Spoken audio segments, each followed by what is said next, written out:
आज की क्लास बहुत सिंपल होगी।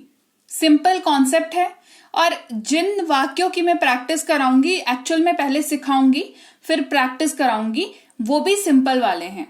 तो इसको सिंपल तरीके से रखते हैं ताकि आप आसानी से, बहुत ही सिंपल तरीके से ट्रांसलेशन कर सके। ट्रांसलेशन कर लोगे तो अंग्रेजी बोल पाओगे। क्लास को चलिए शुरू करते हैं।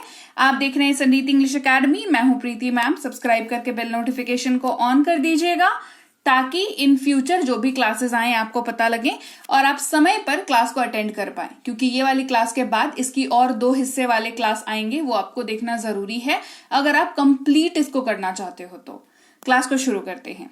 सबसे पहले बात करेंगे इस वाक्य की, जो कि है मैं जाता हूं। बहुत सिंपल सा वाक्य है। इसको अंग्रेजी में जब ट्रांसलेशन की बारी आती है तो अगर आपके पास सही नॉलेज नहीं है तो आप इस सिंपल से वाक्य को यूज नहीं कर पाओगे इंग्लिश में, ट्रांसलेट नहीं कर पाओगे इंग्लिश में। तो मैं इतनी बार सिंपल क्यों बोल रही हूं? क्योंकि ये वाक्य है सिंपल प्रेजेंट का। ठीक है, यहां तक समझ में आ गया? तो इस तरीके के वाक्य, मैं जाता हूं, मैं खाता हूं, मैं आता हूं, मैं गाता हूं, मैं सोता हूं, मैं हंसता हूं, मैं खेलता हूं, ये तरीके वाले वाक्यों का जो पैटर्न है ना वो सेम होता है। पैटर्न सेम से मेरा क्या मतलब है? मेरा मतलब है ट्रांसलेशन का जो पैटर्न है वो सेम होता है। तो आप अगर एक वाक्य सीख जाते हो तो आप इस पर बेस्ड, इस तरीके के फॉर्मेट पे बेस्ड, आप कौन से भी वाक्य आपके सामने आ जाए कोई फर्क नहीं पड़ता, आप इस पैटर्न को यूज करके उसको बना लोगे, उसको ट्रांसलेट कर लोगे अंग्रेजी में। क्या है वो? इसके लिए आपको सिंपल एक स्ट्रक्चर याद रखने की जरूरत है। जी हाँ, सिंपल प्रेजेंट के ही स्ट्रक्चर को याद रखने की जरूरत है। और वो स्ट्रक्चर क्या है? वो स्ट्रक्चर है सब्जेक्ट, उसके साथ लगेगा वर्ब का पहला रूप, है ना? याद रखेंगे इसको। मैं जैसे बोलते जा रही हूं उसके पैरेलली आपको याद रखते जाना है। इसको पेंडिंग में रखोगे कि हाँ सेव टू वॉच लेटर करके रख दिया, टाइम मिलेगा इसको जो है बाद में हम लोग पढ़ लेंगे, नहीं होता। जो है वो अभी है, अभी क्लास देख रहे हो, अभी इसको खत्म कर लो, है ना? तो सब्जेक्ट लिखेंगे, उसके बाद वर्ब का पहला रूप लगाएंगे सब्जेक्ट के साथ, और उसके बाद ये अदर वर्ड्स। अदर वर्ड्स की कहानी मैं बता दूं, अदर वर्ड्स एक वाक्य का हिस्सा हो भी सकते हैं, नहीं भी हो सकते हैं। इट कंप्लीटली डिपेंड्स कि आप कौन सा वाक्य बोल रहे हो और उसमें अदर वर्ड्स है या नहीं है। तो मैंने क्या बताया शुरुआत में ही कि अदर वर्ड्स हो भी सकता है, नहीं भी हो सकता है। होगा तो आपको इंग्लिश में भी ट्रांसलेट करना पड़ेगा, नहीं होगा बढ़िया है, नहीं है नहीं है, क्या फर्क पड़ता है ना? तो ये कंपल्सरी नहीं है कि हर वाक्य में हो, और अगर हो तो ट्रांसलेट कर लेना। ठीक है, उसका एग्जाम्पल भी मैं बताऊंगी कि क्या होता है, कैसे होता है, कैसे पहचानोगे। तो वाक्य है मैं जाता हूं, राइट? तो यहां पर सब्जेक्ट कौन है? किसके बारे में बात हो रही है? मेरे बारे में बात हो रही है, मैं के बारे में बात हो रही है, राइट? मैं जो है वो सब्जेक्ट है और मैं की अंग्रेजी होती है आई। क्या होती है? आई। तो आई लिख दिया। देखो सब्जेक्ट पहले लिखना है ना। देखो स्ट्रक्चर को पढ़ना आता है ना तुमको कि नहीं आता? देखो अगर स्ट्रक्चर में सब्जेक्ट पहले, उसके बाद वर्ब, उसके बाद अदर वर्ड्स लिखा हुआ है, तो जब अंग्रेजी ट्रांसलेशन होगी तो ये ऐसे ही ट्रांसलेशन होएगा, है ना? ये नहीं कि कहीं भी कुछ भी उठा के लिख दिया, नहीं होता ऐसा। जैसा लिखा है वैसा ही जाएगा। ठीक है, तो सब्जेक्ट सबसे पहले लिखेंगे, आई लिख दिया। उसके बाद जाने की बात हो रही है जिसकी अंग्रेजी होती है गो, और गो का वर्ब का पहला रूप होता है गो, राइट? तो आई गो। अदर वर्ड्स इस वाक्य में है? जवाब है नहीं, नहीं है। अब अदर वर्ड्स वाला वाक्य देखते हैं। अब यही वाला वाक्य अगर ये होता, ये वाला वाक्य क्या है? मैं जाता हूं, हो गया आई गो। यही वाक्य अगर ये है कि मैं स्कूल जाता हूं, मैं जाता हूं तो एकदम नॉर्मल सा वाक्य है। मैं स्कूल जाता हूं थोड़ा डिफाइंड वाक्य है, सामने वाले को समझ में आ रहा है क्या बात कर रहे हो, है ना? मैं स्कूल जाता हूं, कैसे ट्रांसलेट करेंगे? सेम स्ट्रक्चर का फॉर्मेट यूज होगा। सब्जेक्ट है मैं के बारे में बात हो रही है तो आई, जाने की बात हो रही है तो गो, और स्कूल तो टू स्कूल। अब ये टू स्कूल जो है वो हमारा अदर वर्ड्स है। ठीक है, इस वाक्य में नहीं था तो नहीं लिखा, इस वाक्य में है तो लिख दिया ट्रांसलेट करके। स्कूल जो है इस वाक्य का अदर वर्ड्स है। क्लियर? रूल आता है क्या? कुछ बताऊंगी, सारे बताऊंगी, धीरे धरो सारे बताऊंगी। अब हर वाक्य मैं से बने ये जरूरी नहीं। आप जिंदगी में वह, यह, वे लोग, ये लोग, हम लोग, वो लोग, सबके बारे में अपन बात करते हैं, राइट। तो वह जाता है, ये वाला वाक्य अगर हो तो कैसे इसको ट्रांसलेट करेंगे? सिंपल है, structure will be same, subject, उसके बाद वर्ब, फिर अदर वर्ड्स। ये बीच में क्या है बताती हूं। वर्ब, जब देखो वाक्य का जो सब्जेक्ट है वो बहुत कुछ डिसाइड करता है। वाक्य का सब्जेक्ट ये डिसाइड करता है कि वाक्य में सिंपल वर्ब लगेगा या वर्ब के साथ एस या ईएस लगेगा। तो ये जो वाक्य का सब्जेक्ट है, जहां पर आपको वह दिखे, है ना, कोई नाम दिख जाए, क्या क्या दिखेगा आगे डिटेल में दूंगी, उसके साथ आपको या तो एस लगाना है या तो ईएस लगाना है। किसके साथ? वर्ब के साथ। जैसे वह जाता है तो वह की अंग्रेजी हो गई ही, क्योंकि हमने ये मान लिया कि जाता है जो लिखा हुआ है वो किसी मतलब लड़के की अपन बात कर रहे हैं, ठीक है, जाता है लड़का, है ना, तो ही हो गया। और जाने की बात हो रही है तो गो हो गया, राइट। लेकिन सब्जेक्ट क्योंकि ही है तो साथ में ईएस लग जाएगा, तो ये सिर्फ ही गो नहीं होगा, ही गोज होगा, राइट। अब अदर वर्ड्स की बात करते हैं वापस से।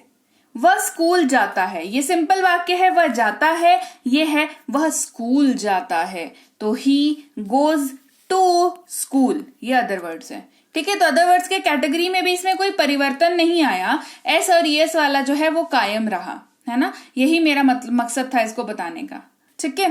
देखो अब रूल समझ लेते हैं कि अगर आपका वाक्य का सब्जेक्ट आई है, यू है, वी है अथवा दे है ना, यानी कि मैं, तुम, हम या वे लोग है, तो वर्ब का पहला रूप सिंपली आप लिख दोगे, कोई उसमें दिक्कत लेने वाली बात नहीं है।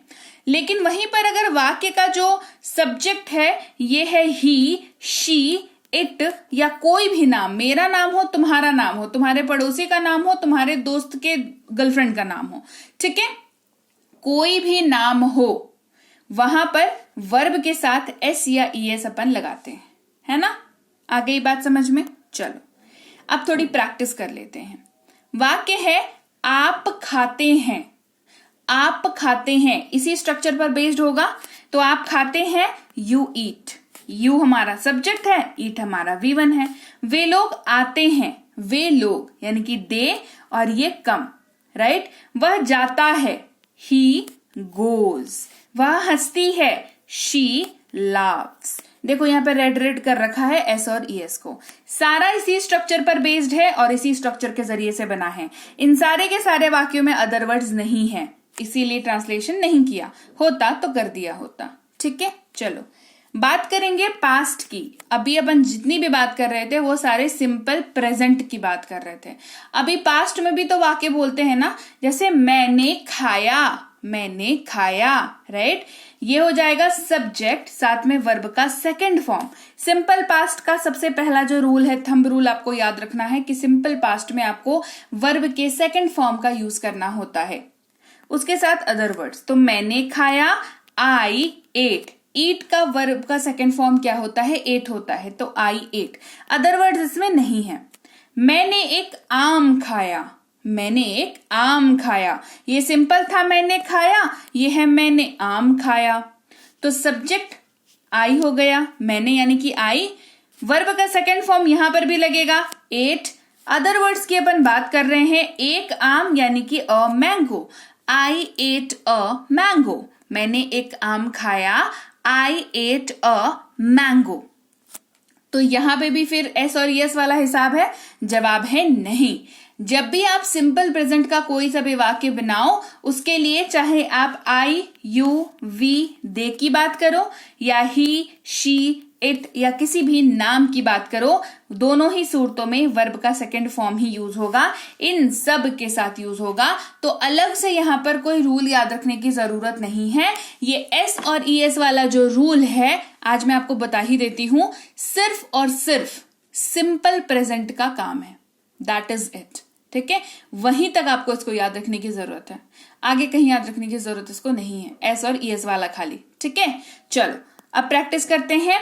आप खाते थे, यू एट, वे लोग आते थे, दे केम, वह जाता था, ही वेंट, वह हंसती थी, शी लाफ्ड।